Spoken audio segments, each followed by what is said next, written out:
La faiblesse de la mobilisation des recettes primordiales pour financer les projets structurants, indispensables à l'atteinte des objectifs de développement durable par les administrations fiscales et douanières des pays couverts par AfriTax Centre, est à l'origine de ce séminaire qui s'est ouvert sous le thème « Mise en place d'un cadre de bonne gouvernance dans les administrations douanières et fiscales ».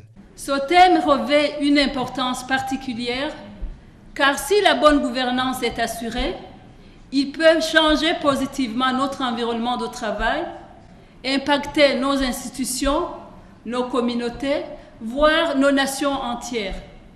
Ouvrant cette réunion, la représentante du ministre des Finances et du Budget rappelle à propos quelques faiblesses déjà identifiées sur plusieurs plans. Avec le concours de nos partenaires, dont le Fonds monétaire international, un diagnostic complet et de qualité a été réalisé.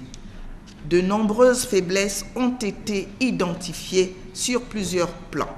Le cadre institutionnel, avec une organisation inadaptée au regard des cibles de performance. La gestion des assujettis, s'agissant notamment de l'identification malaisée des contribuables ou des usagers.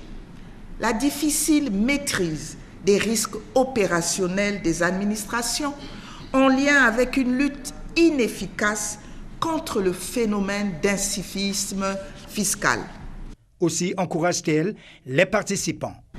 J'encourage vivement les participants congolais à mettre en avant les résultats probants de nos propres réformes, notamment la digitalisation des procédures en vue de les rendre plus transparentes, fiables et efficaces pour un meilleur pilotage.